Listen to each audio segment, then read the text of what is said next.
새 중에서 가장 멀리 이동하는 새가 바로 이 북극 제비 갈매기라고 합니다. 이 북극 제비 갈매기는 몸무게가 한 100g 정도밖에 안 되는 몸집이 아주 작은 새인데요.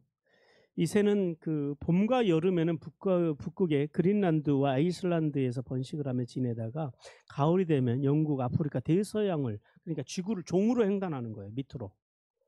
종으로 횡단을 해서 남극 대륙의 해안가에서 겨울을 나고 다시 봄이 되면은 북극으로 돌아간다고 합니다. 이렇게 남극과 북극을 오가는 이 북극 제비 갈매기가 이제 평균 이동하는 거리가 약 한 79,900km 정도 된다고 합니다. 그러니까 북극 제비 갈매기의 수명이 한 30년 정도가 넘는다고 하니까요. 평생 이동하는 거리를 계산해 보니까 약 240만 킬로. 그러니까 이 길이가요. 지구에서 달까지 3번을 왕복하는 거리입니다. 또 바다 물고기 중에서는 가장 빠른 물고기는 돛새치라고 하는데, 이 돛새치의 속도는 무려 110km 정도로 달릴 수 있다고 합니다. 그러니까 육지에 있는 이제 가장 빠른 육지 동물인 치타와 거의 같은 속도로 달려갑니다. 민물 중에서도 가장 빠른 물고기는 강꼬치라고 하는 물고기와 무지개 송어라고 하는 물고기인데요. 이 물고기들은 강이나 호수에서 약 21km 정도로 이제 헤엄을 치는데 바다 물고기들에는 명함을 내밀 수 없는 그런 수준입니다. 이렇듯 하나님께서는 이제 피조물들을 각자 자기의 특징과 자기의 생존 방식으로 살아갈 수 있도록 창조하셨습니다. 그리고 하나님이 창조하신 만물 속에는 인간이 문명을 의지하지 않고는 이해할 수 없는, 상상할 수 없는 창조의 신비들이 이 창조의 속에 숨겨 있습니다. 이제 첫째 날 빛과 어두움, 둘째 날엔 물과 아랫물, 셋째 날에는 땅과 바다의 구분 사역을 통해서 창조의 밑그림을 완성하신 하나님께서는 넷째 날에는 광명체와 절기와 계절과 식물을 창조하십니다. 그렇게 해서 이 땅에 이제 지구의 가장 기본 질서를 세우시고 그리고 물질을 채워 넣으십니다. 자, 이제 오늘은 다섯째 날의 창조입니다. 6날의 창조 중에서 이 다섯째 날의 창조가 가장 역동적이었다고 합니다. 하나님께서 말씀하시자 지구의 모든 바다와 강과 호수에는 온갖 물고기들이 갑자기 이제 생겨나고, 그리고 하늘에는 새들이 넘쳐났다라는 겁니다. 여러분 한번 생각을 해보십시오. 이 생물들이 있기 전에는 이 바다와 그리고 강과 호수 그리고 하늘의 분위기가 어땠을까? 이 지구의 분위기. 바람 소리나 그 다음에 어떤 물 흘러가는 소리를 제외하고 어떤 움직임도 이제 있지 않는 그 지구. 그 지구에, 그 땅과 바다에 하나님께서 말씀하시자 온갖 물고기들이 바다에서 아름답게 헤엄을 칩니다. 그리고 강과 호수에서는 개구리를 비롯한 이런 양서류들, 물을 중심으로 살아가는 이 양서류들의 울음소리가 울려 퍼지고요. 하늘에서는요, 온갖 새들이 지저귀면서 날아다닙니다. 그 물고기와 새들이 지금 막 태어났는데 가만히 있는 물고기와 새가 있었을까요? 지구상에 있는 모든 새들이 공중을 나르고 있는 모습은 가히 장관이었을 거라. 그래서 이 다섯째 날이야말로 이 지구가 생긴 이래로 가장 생명의 기쁨과 환희로 넘쳤던 날로 기록이 됩니다. 그리고 여섯째 날에 하나님께서는 인간을 도울 가축 창조로부터 시작을 해서 이제 야생 동물을 창조하시고 마지막에 인간 창조로 모든 창조를 마치십니다. 오늘 본문을 통해서 하나님께서는 우리에게 두 가지 말씀을 하시는데요. 첫 번째는 하나님은 온 세상에 풍성한 생명으로 넘치게 하셨다라는 사실. 먼저 20절 말씀에서 물에 생물을 번성하게 하시고 궁창에 새를 날게 하신 하나님에 대해서 말씀합니다. 하나님께서는 다섯째 날에 말씀으로 양서류를 비롯한 물을 중심으로 살아가는 모든 수중 생물과 궁창, 즉 하늘에는 곤충을 비롯해서 모든 날짐승들을 창조하십니다. 자, 하나님께서 셋째 날에 창조하신 식물은요, 생명은 있는데 움직일 수 있어요, 없어요? 없어요. 그 다음 넷째 날 창조하신 이 하늘의 해와 달과 별은요, 얘들은 움직이기는 하는데 자유가 없어요. 생명이 없어요. 그저 하나님께서 정해주신 길로만 다녀야 하는. 그러니까 쉽게 말해서 셋째 날과 넷째 날의 창조는 바로 낮은 단계의 창조였다라는 사실. 그러나 이 다섯째 날의 창조, 이 다섯째 날에 창조된 새와 물고기들은요, 자유롭게 하늘을 날아다니고 자유롭게 이제 온 대양을 헤엄쳐 다닐 수 있는 중간 단계의 생물들이었습니다. 자, 하나님께서 오늘 이 그 다섯째 날의 창조를 통해서 우리에게 뭘 말씀하실까요? 하나님께서 주시는 말씀은 이겁니다. 자유입니다. 하나님은 모든 생명이 하나님 안에서 자유를 누리기를 원하십니다. 그러면은 모든 생명이 어떻게 했을 때 무엇으로 자유를 누릴 수 있느냐라는 거예요. 바로 하나님의 말씀. 그 히브리어로 보면은요, 말씀이라는 단어가 두 개가 나옵니다. 다바르라고 하는 단어가 나오고 아마르라고 하는 단어가 나옵니다. 그런데 이 다바르는 어떤 말씀이냐면 둘 다 말씀, 그러니까 기본 동사는 말하다입니다. 그런데 조금 달라요. 다바르는 뭐냐면 법령, 즉 기록된 말씀입니다. 법으로 정해진 말씀, 이런 의미가 있고요. 그 다음에 아마르는 어떤 말씀이냐면 목소리라고 하는 의미가 있습니다. 그러니까 증거되어지는 말씀, 선포되어지는 말씀입니다. 자, 그러면 하나님께서 천지를 창조하실 때 어떤 말씀을 하셨을까요? 다바를까요? 아마를까요? 예, 아마르입니다. 하나님께서는 그 하나님의 그 형용할 수 없는, 어떻게 인간이 어떻게 표현할 수 없는 그런 우렁찬 목소리로 하나님께서 말씀을 선포하시자 만물이 그 말씀에 순종하게 되었고, 그 순종한 만물들마다 하나님 안에서 자유함을 누리게 됐다라는 성도. 그러므로 구원받은 성도는 세상의 소리가 아니라 죄 없으신 예수 그리스도의 말씀에 순종하기를 주님께서 원하십니다. 왜냐하면 그 말씀 속에 참된 구원과 참된 자유가 있다라는 거예요. 우리가 그 구원이라고 하는 말이요, 구약에서 야샤우라고 합니다. 이 야샤우라고 하는 기본적인 뜻이 이거예요. 자유롭게 되다, 열리다, 이런 뜻입니다. 무슨 말이에요? 구원받은 사람들은 자유롭게 살아가는 거예요. 무엇인가 매이지 않고, 그리고 열리는 거예요. 마음이 열리고 생각이 열리고. 그러니까 무언가 닫혀 살고 뭔가 매여 사는 인생들이 아니라 하나님 안에서 자유함을 누리는 삶을 살아가게 됩니다. 우리 예레미야 29장 13절과 요한복음 8장 32절을 같이 읽습니다. 시작. 그런즉 너희가 너희 길과 행위를 고치고 너희 하나님 여호와의 목소리를 청종하라. 그리하면 여호와께서 너희에게 선언하신 재앙에 대하여 뜻을 돌이키시리라. 진리를 알지니 진리가 너희를 자유케 하리라. 여러분, 우리가 하나님을 믿다가요, 시시때때로 하나님의 말씀을 떠날 때가 있습니다. 우리의 죄와 악에 빠져서 이제 우리가 살아갈 때가 참 많습니다. 여러분, 우리가 예수 믿고 구원받고 그리고 세례받은 이후에 우리가 신앙생활을 하면서 뭘 잘해야 된다라고 제가 늘 말씀을 드려요. 그리스도인들이 잘해야 되는 게 있어요. 슈브, 돌아오는 거예요. 예수 그리스도의 보혈을 의지하고 하나님의 말씀대로 살고자 발버둥 치는 거예요. 그러니까 주님 앞에 돌아와서 회개하고, 우리가 죄 가운데 있다 할지라도, 죄 가운데 있었다 할지라도, 그래서 죄 가운데 있다가 하나님의 심지어는 재앙을 입었다 할지라도, 재앙을 입었다 할지라도 하나님께로 다시 돌아와서 하나님의 말씀 안에서 다시 구원의 자유를 누리기 시작하면, 오늘 예레미야서에 보니까 주님께서 그렇게 말씀하세요. 이미 너희를 향해서 재앙이 선언됐다 할지라도 하나님께서 그 재앙을 연민과 후회로 바꾸시겠다라는 거예요. 오늘 이 그 예레미야서의 말씀에 보면요, 맨 끝에 보면 돌이키신이라고 합니다. 이 말씀이 연민, 애정, 이런 뜻이에요. 무슨 말이에요? 하나님께서는 당신의 재앙의 선언을 연민과 후회로 바꾸셔서 우리에게 사랑과 복을 주시겠다라는. 뭐 하면은요? 돌아오면. 그리고 돌아오면 진리를 알고 너희가 진리 안으로 돌아오면 그 진리 안에서 우리가 참된 자유, 그 자유를 주시겠다고 주님께서 우리에게 말씀하십니다. 그러므로 우리는 이제 마음과 생각과 우리의 어떤 행동의 지경을 넓혀야 합니다. 그리고 하나님 안에서 구원받은 사람으로서 참된 자유를 누리며 살아가라고 주님께서 말씀하십니다.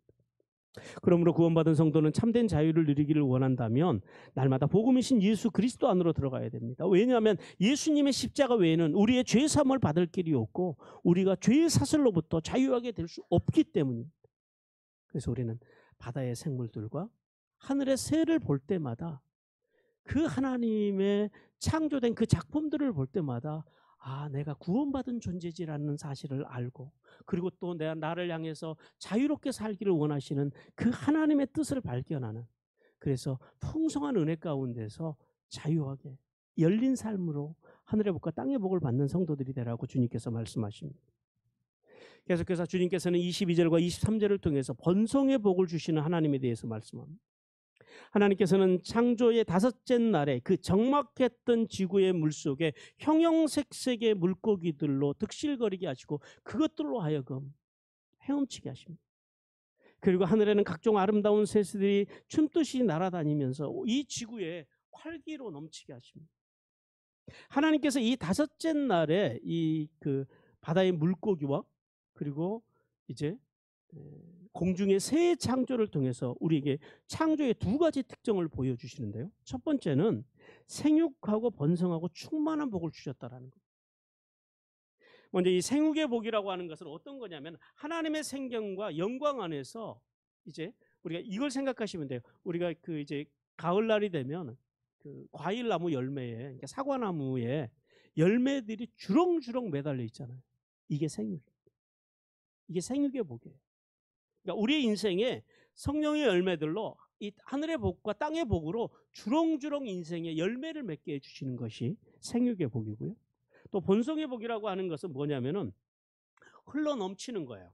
그러니까 하늘과 바다의 온갖 생명들로 흘러 넘치게 하는 거예요. 그러니까 우리의 인생에, 우리의 삶에 온갖 좋은 것들로 이게 이게 채워져서 이것이 흘러서 넘어가는 것. 이것이 바로 번성의 복입니다. 그리고 마지막 충만의 복이라고 하는 것은 이제 궁창 안에 있는 생명들에게서 조금도 어느 것에서 모자람을 발견할 수가 없는 거예요. 우리 인생에서 모자람도 없고 부족함이 없는 인생. 그것이 바로 충만한 복입니다. 하나님께서는 생명들을 향한 하나님의 소원들은 바로 이 생육하고 번성하고 충만한 복. 이 복을 성경에서는 뭐라고 그러냐면 바라크라고 합니다. 이 바라크라고 하는 말이 송축이라는 그 의미인데요. 근데 그 번성, 성공, 다산 이런 의미를 함께 가지고 있습니다. 우리 요한삼서 1장 2절 같이 읽겠습니다. 사랑하는 자여 내 영혼이 잘된 같이 범사가 잘되고 강건하기를 내가 간구하노라. 하나님께서 우리에게 원하시는 게 뭐라고요? 잘되는 것. 복이에요. 어떤 복이요? 바라크의 복. 번영과 번성과 다산의 복. 하나님께서는 자연에서 움직이는 작은 벌레부터 모든 생명체들이 하나님 안에서 성공과 번영과 다산의 복을 누리기를 원하십니다. 그런데 안타까운 사실은 인간들이 이 복을 이제 에덴 동산에서 선악과의 언약을 파괴함으로 버려버렸다. 그래서 인간 속에는 죄가 들어와서 죄로 오염된 인간이 이 복된 창조의 질서를 무너뜨리고 이 복을 잃어버린 상태에서 이제 서로 물고 뜯는 약육각식의 원리로 서로 전쟁과 폭력으로 서로 파괴하면서 살아갔다. 인간들이 자신들만 서로 파괴하는 것이 아니라 이제 자연까지도 파괴하고 착취함으로 인해서 오늘날 많은 지구상에 있는 생명체들이 멸종을 당하고 또 멸종의 위기에 있다라는 사실. 성도 여러분, 우리가 이걸 기억해야 돼요. 최초의 하나님의 바라크의 복을 받은 생명들이 그 생명들이 멸종된다면 이제 인간의 번영도 함께 끝난다라는 사실을 기억하라고 주님께서 말씀하십니다. 그래서 우리는 이제 만물의 영장으로서 이 자연을 아끼고 살펴야 된다. 두 번째는 이제 창조의 식물 때와 마찬가지로 동물의 창조를 통해서도 하나님께서는 하나님의 자녀들의 변화와 성장과 성숙에 대해서 말씀하십니다. 이제 생물에 대한 하나님의 창조의 순서를 보면 맨 먼저 창조하셨던 것이 생물이었잖아요. 식물이었잖아요. 이 식물도요. 처음에는 풀을 창조하시고 씨 맺는 채소를 창조하시고 그 다음에는요. 열매 맺는 과목으로 창조하십니다. 그리고 이 식물의 창조를 마치신 하나님께서는 그 다음에요. 바다의 물고기를 창조하셨고 그 다음엔요. 공중의 새를 창조하시고 여섯째 날은요. 땅에 있는 모든 동물들, 짐승들을 창조하시고 마지막에는요. 하나님의 형상을 닮은 인간을 창조하십니다. 자, 보세요. 하나님의 창조, 생명 창조가 하루하루 창조가 이어져 갈수록 생명의 창조가 낮은 단계에서 생명 창조에서요. 점점 중간 단계에서 그 다음에 높은 단계로 그리고 결국은요. 하나님의 형상을 닮은 단계로 창조가 되고 있다는 사실. 이거를 통해서 주님께서 우리에게 뭘 말씀하십니까? 바로 우리의 성숙입니다. 성장입니다. 오늘날 많은 사람들이 예수를 10년, 20년, 30년을 믿어도 전혀 성장하지 못하고 그냥 제자리에 걸음하는 그런 성도들. 그러니까 우리가 그런 성도들을 안진뱅이 신자라고 어떤 분은 부르더라고요. 그렇게 신앙생활을 하는 교인들이 얼마나 교회하는지 모릅니다. 그러나 하나님께서는 우리가 이 다섯째 날의 이 생명 창조를 통해서 우리에게 주신 메시지는 그거예요. 너희들의 신앙과 인격이 이제 식물이 단계별로 창조되듯이 그리고 동물들이 또 단계별로 창조되었듯이 성장하고 성숙하고 변화되어서 끝내는요. 하나님을 닮는 수준까지 우리가 성장해야 한다. 우리 에베소 4장 13절 말씀 같이 읽습니다. 우리가 다 하나님의 아들을 믿는 것과 아는 일에 하나가 되어 온전한 사람을 이루어 그리스도의 장성한 분량이 충만한 데까지 이르리니.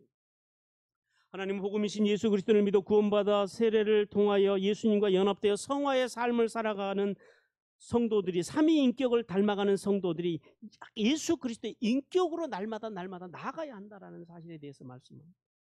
주님께서는 이 말씀을 구약에서도 하세요.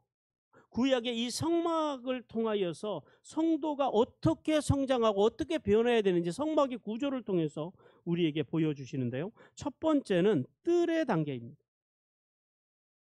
뜰의 단계에서는 자신의 구원에 집중하는 시스템의 단계로 예수님을 믿고 만나인 말씀을 통해서 은혜를 받고 그리고 이제 번제단 즉 십자가 앞에 나가서요. 죄 용서함을 받고 물두명 즉 세례를 통해서 자기를 부인하고 예수님을 따라 살기로 결단하는 신앙의 수준을 바로 이 뜰의 수준, 뜰의 단계라고 합니다. 그다음 두 번째는 성소의 단계입니다. 성소의 단계는 하나님과 사람을 섬기는 공급의 단계입니다. 성소에 들어가면 뭐가 있어요? 오른쪽에 보면 떡상이 있어요. 떡상에 가서 죄 없으신 예수 그리스도의 말씀, 그러니까 누룩이 제거된 무교병, 죄 없으신 예수 그리스도의 말씀으로 우리가 공급받는 거예요. 말씀을 공부하고 우리가 말씀을 듣고 말씀을 묵상하고 그래서요. 그 말씀의 기준과 가치와 원칙으로 살아가기 위해서 발버둥 치는 사람. 그 다음에 그 반대쪽에는요. 왼쪽에는 뭐가 있어요? 금등대가 있습니다. 금등대에 나가서는요. 성령님과 동행하는 거예요.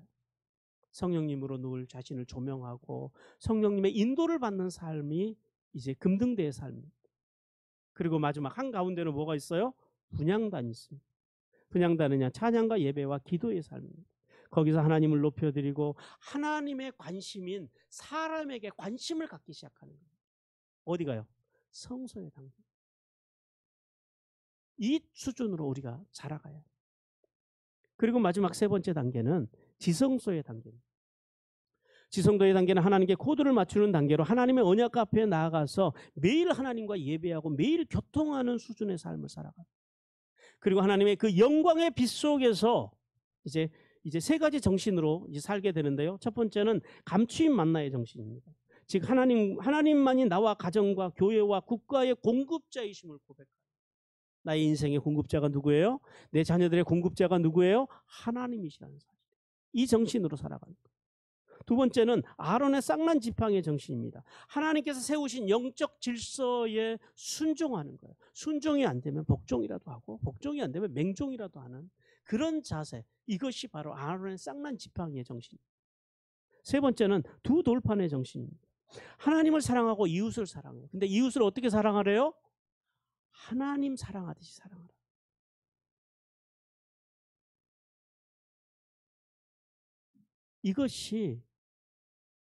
이것이 두 돌비의 정신. 하나님의 형상이 누구에게 있어요? 사람 속에 있다. 이웃을 품고 사랑하는 수준. 그러니까 첫 번째 뜰은요, 백성의 수준입니다. 백성들은 뜰까지만 들어올 수 있어요. 성소는요, 일반적인 제사장들이 들어갈 수 있는 수준. 지성소는요, 대제사장만이 1년에 그것도 딱 한 번만 들어갈 수 있어요. 그런데 하나님께서 이 성막을 우리에게 주시면서 우리의 신앙이 이제 우리가 구원을 받음으로 세상에서 바로에 잡혀 살던 우리가 이제 구원의 문을 통과함으로 뜰에 이제 하나님의 백성이 됐잖아요. 하나님의 백성으로 살아가는 수준이 아니고 성소에 들어가서 이제 매일 말씀과 그리고 성령과 동행하면서 그리고 찬양과 예배와 기도를 통해서 이제 하나님의 공급을 받으면서 살아가는 제사장의 수준. 그리고 이제 어디까지요? 지성소의 수준. 매일 하나님과 교통하고 동행하면서 하나님의 정신으로 사람들을 섬기고 살아가는 그 수준. 하나님께서 그 수준을 통해서 우리에게 하늘의 복과 땅의 복을 주시기를 원하십니다. 사랑하는 성도 여러분, 하나님께서는 다섯째 날의 생명 창조를 통해서 모든 만물이 아름다운 생명으로 풍성함을 누리고 그 생명이 날마다 성숙과 번성을 통하여 하늘의 복과 땅의 복을 받기를 원하십니다. 그러므로 구원받은 성도는 모든 생명 속에서 하나님의 복이 깃들어 있음을 믿고 생명들을 귀히 여기고 특별히 믿음의 형제들을 귀히 여김으로 하늘에 있으리며 땅에 기름진 복을 받기를 주님께서 원하십니다. 하나님께서 오늘 또 우리에게 두 번째 주시는 메시지는 하나님이 여섯째 날의 가축과 동물의 창조를 통해서 봉사와 생명의 가치를 우리에게 말씀하십니다. 먼저 24절 말씀해 보니까요, 가축과 야생 동물을 구별하여 창조하신 하나님에 대해서 말씀합니다. 하나님께서는 여섯째 날에 인간을 도우며 살아갈 가축과 더불어서 기어다니는 파충류와 벌레를 비롯한 모든 야생의 들짐승들을 창조하십니다. 그런데 하나님께서 여섯째 날 가장 먼저 창조하신 게 뭐라고요? 바로 가축입니다. 이 가축이라고 하는 말은 집에서 기르는 동물이라고 하는 그런 뜻인데요. 근데 이 가축이라는 말 속에 또 이런 의미도 있더라고요. 말 없는 동물, 말이 없어요. 말이 없이 묵묵하게 인간을 돕는 동물이란 말이에요. 그리고 또 한 가지는 짐을 지우는 동물, 인간을 대신해서 짐을 지는 동물을 바로 가축이라고 하더라고요. 이 진화론자들에 의하면은 이 가축이 어떻게 생겼냐면 아주 오랜 옛날에 인간들이 야생에 있는 동물을 잡아다가 길을 들여서 가축을 만들었다고 말합니다. 근데 하나님은요, 그렇게 말씀하고 있지 않아요. 성경은. 하나님께서는 처음에 창조지에서부터 가축은 가축으로, 야생동물은 야생동물로 창조하셨다라고 말씀합니다. 그러면은 자, 우리가 왜 하나님께서 가장 먼저 인간을 도울 가축을 먼저 창조하셨냐는 사실입니다. 자, 우리가 지금까지 살펴봤지만 하나님께서 첫날 빛의 창조서부터요, 둘째 날 궁창의 창조, 대기권의 창조, 셋째 날에는요 땅과 바다의 창조, 그 다음에 넷째 날에는 해와 달과 별의 창조, 그리고 이제 다섯째 날 오늘 이 창조가 오기까지, 그리고 여섯째 날 창조까지 하나님께서는 모든 생명들을 단계별로 만드셨다. 그러니까 동물의 양식이 되는 식물을 먼저 창조하시고 또 동물을 다스릴 인간을 맨 나중에 창조하시고, 하나님의 창조는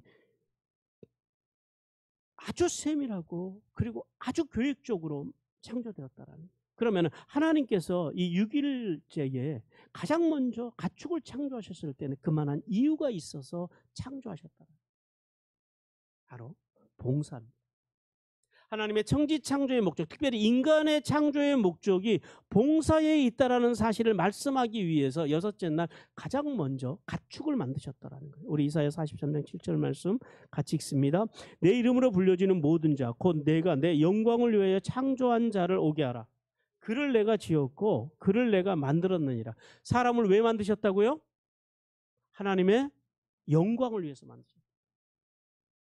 하나님의 창조의 목적은 인간이 하나님과 사귐을 통해서 하나님께 영광을 돌리게 하려 함이라고 주님께서 우리에게 말씀하십니다. 그러므로 하나님께서는 이 가축 창조를 통해서 가축이 인간을 위해서 대신 짐을 지고 말없이 묵묵하게 인간을 섬기듯이 우리 인간도요, 하나님을 섬겨야 한다.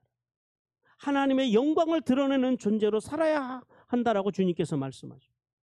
성도 여러분, 하나님께서 인간을 당신의 형상을 지닌 특별한 존재로 창시하신 이유가 바로 여기에 있다라는 사실을 깨닫기를 원하십니다. 그러므로 인간은요, 결코 동물과 같아질 수가 없어요. 동물과 같은 모습으로 살면 안 된다라는 거예요. 왜냐하면 우리가 빛의 창조부터 시작한 모든 이 동물의 창조까지 우주 만물이 저 하늘에 떠 있는 우리가 경이롭게 바라보는 저 신비로운 우주, 저 해와 달과 모든 별들이 누구를 위해 존재한다고요? 인간을 위해서 존재합니다. 인간만을 위해서 하나님이 창조하셨다. 그런데 인간을 위해서 창조한 우주 만물, 자연 만물을 바라보면서요, 하나님을 떠난 인간들, 어리석은 인간들이, 죄 속에 있는 인간들은요, 그것들을 숭배해요. 그러니 하나님 입장에서 얼마나 이게 답답하실 노릇입니까? 인간들의 필요를 위해서 만들어 놨더니 그 필요를 가지고 자기의 신이라고 하니 하나님 입장에서는 참 속이 타실 노릇입니다. 온 우주 만물이 누구를 위해 창조되었다고요? 인간을 위해서, 나를 위해서, 우리를 위해서 창조되었음을 믿으시기를 주님께서 원하십니다. 그러므로 그 모든 만물이 인간에게 굴복하고 인간을 위해서 창조하셨다라는 것은, 인간을 위해서 인간에게 봉사하라고 창조하셨다라는 것은, 이제 인간으로 하여금 하나님만 예배하고 하나님께만 영광을 돌리는 존재가 되어야 한다라는 메시지, 그 안에 함께 들어가 있다라는 사실입니다. 그런데 안타깝게도 우리 인류의 조상인 아담과 하와는 선악과의 언약을 깨므로 인해서 이제 인간은 타락하게 됩니다. 그리고 범죄자로 이 땅에서 살아가면서 하나님의 형상을 마귀의 형상이 되어버렸고, 하나님의 생명의 원리로 살아가야 할 인간들이 죄 속에서 마귀의 자녀가 되어서 짐승처럼 거짓과 기만으로 인생을 살아갑니다. 그리고 서로 먹고 먹히면서 살아가는, 그리고 세상에 나가서는 세상에 마귀가 뿌려놓은 어떤 분열과 이런 분정의 씨앗들 속에서 살아가고 있는 모습은 하나님의 아픔입니다. 우리 요한복음 8장 44절 같이 읽겠습니다. 너희는 너희의 아비 마귀에게서 났으니 너희 아비의 욕심대로 너희도 행하고자 하느니라. 그가 처음부터 살인하는 자요, 진리가 그 속에 없었으므로 진리에 서지 못하고 거짓을 말할 때마다 제 것으로 말하나니 이는 그가 거짓말쟁이요 거짓의 아비가 되었습니다. 이것이 인간의, 타락한 인간의 실존이었습니다. 하나님을 떠난 인간, 하나님의 영광을 잃어버린 인간. 그럼에도 불구하고 주님께서는 이런 인간을 사랑하셔서 포기할 수 없으셨어요. 그래서 주님께서 인간의 몸을 입고 이 땅에 오셔서 십자가로 하나님, 우리가 잃어버린, 에덴 동산에서 인간이 잃어버린 하나님의 형상과 또 하나님께서 인간에게 이 온 우주 만물을 통치하라고 하는 그 통치권을 주님께서 회복시켜 주시고 이 땅에서 하나님의 자녀로 풍성함을 누리며 살아갈 수 있도록, 자유로움을 누리며 살아갈 수 있도록 해 주셨다라고 주님께서 말씀하십니다. 주님께서는 이 십자가에서 신적 교환, 이 신적 교환을 통해서 우리의 모든 죄를 가져가셨다고 성경은 말씀합니다. 우리 안에 있는 사망의 형벌을 용서와 평안으로 채워주셨고, 우리 안에 있는 상처와 열등감들을 치유와 자존감으로, 그리고 죄책감을 자유함으로, 영벌을 영생으로, 가난을 부요함으로, 수치와 부끄러움을 영광스러움으로, 버림받음을 존귀한 하나님의 자녀로 영접하심으로, 또한 저주를 신령한 복으로 바꾸셔서 우리로 하여금 하나님의 영광 가운데 살아갈 수 있도록, 하나님의 자녀로 살아갈 수 있도록 십자가를 통해서 회복시켜 주셨음을 믿는 은혜가 임하시기를 바랍니다.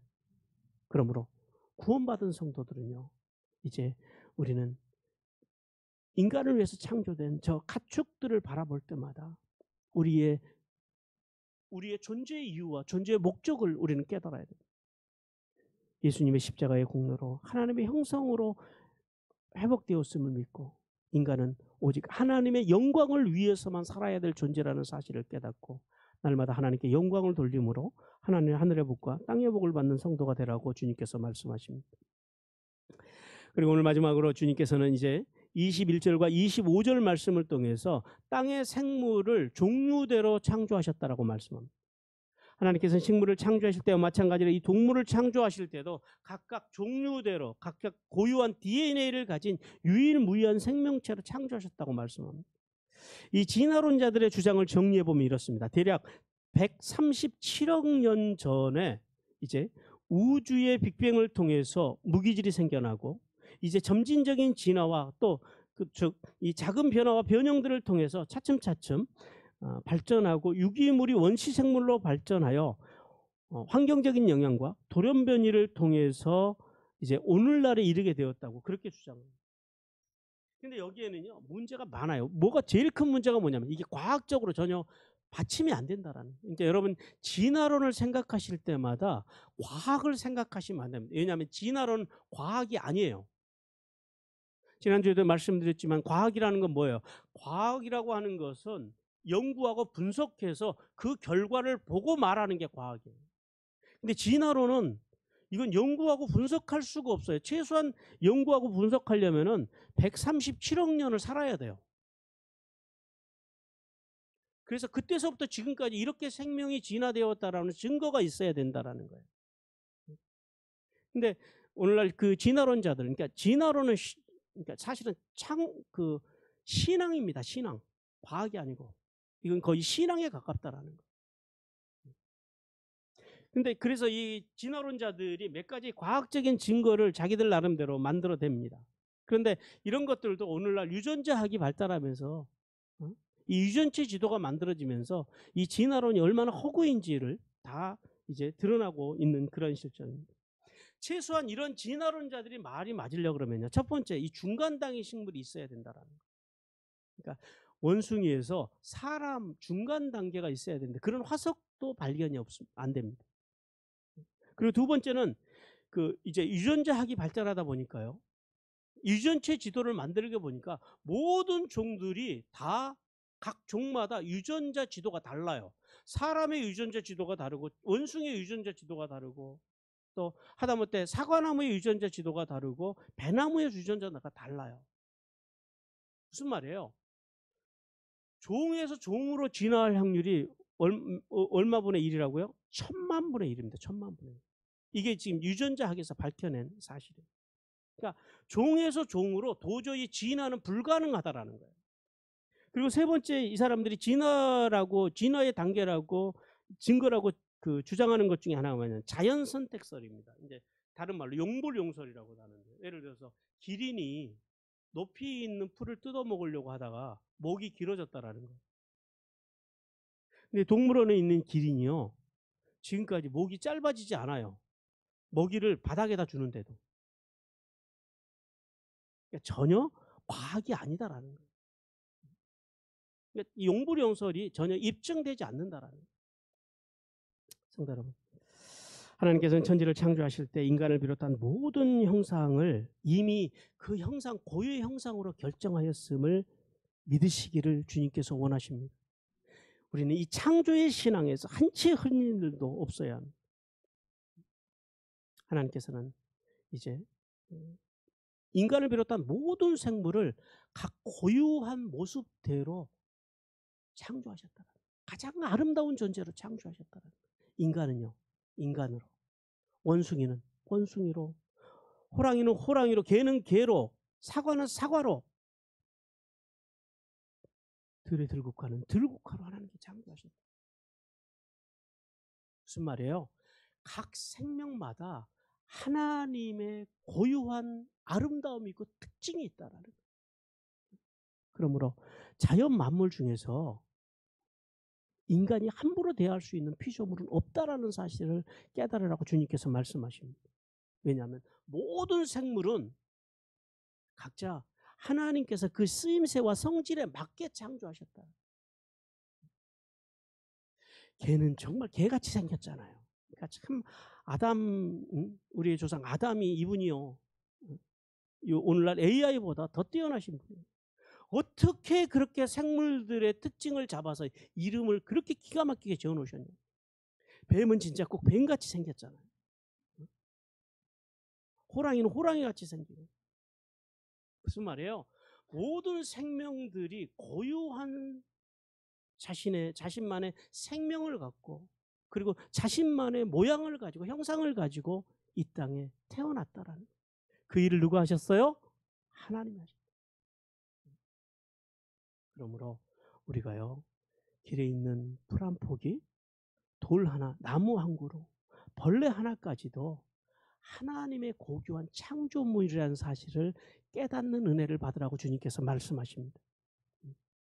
그러므로 우리가 그런 것들을요, 잘 보존해야 돼. 함부로 죽이면 안 돼요. 여러분, 짐승의 생명의 가치와 인간의 생명의 가치가 같을 수는 없지만은 한 가지 같은 게 있지요. 생명의 주인이 누구세요? 하나님이죠. 사람의 생명의 주인도 하나님이시고, 그리고 동물의 생명의 주인도 하나님이시라는 거예요. 그러므로 우리가 동물들을 대할 때 인간의 필요한 식용의 목적을 제외하고는 동물의 생명도 함부로 학대하거나 또 취미 생활로 살생하는 것, 그것은 하나님의 생명에 대한 도전이라는 사실을 깨달으라고 주님께서 말씀하십니다. 사랑하는 성도 여러분, 오늘도 인간 옆에서 묵묵하게 이제 봉사하는 저 가축들을 통해서 구원받은 성도는 하나님만을 위한 존재라는 사실을 깨닫고, 인간은 하나님께 하나님을 봉사하기 위해서, 하나님의 영광을 위해서 창조된 존재라는 사실을 깨닫는 은혜를 받으시기 바랍니다. 또 한 가지 우리가 깨달아야 할 것은, 인간이 하나님 앞에 드릴 수 있는 최고의 봉사는요, 바로 예배입니다. 예배를 통해서 하나님께 날마다 최고의 영광을 돌림으로 이제 지성소의 수준, 대제사장의 수준까지 올라가서 하나님을 영화롭게 함으로 하늘의 복과 땅의 복을 받으시기를 주님께서 원하십니다. 그리고 하나님께서 저 풀 한 포기, 벌레, 그리고 우리 인간에 이르기까지 모든 생물들을 각자 고유한 창조물로 창조하셨다는 사실을 알고, 작은 생명이라도, 보잘것없는 생명이라도 함부로 대하지 않고, 특별히 하나님의 형상으로 창조하신 사람, 인간을 존대함으로 이제 하늘의 복과 땅의 복을 받는 성도들이 되시기를 주님께서 원하십니다.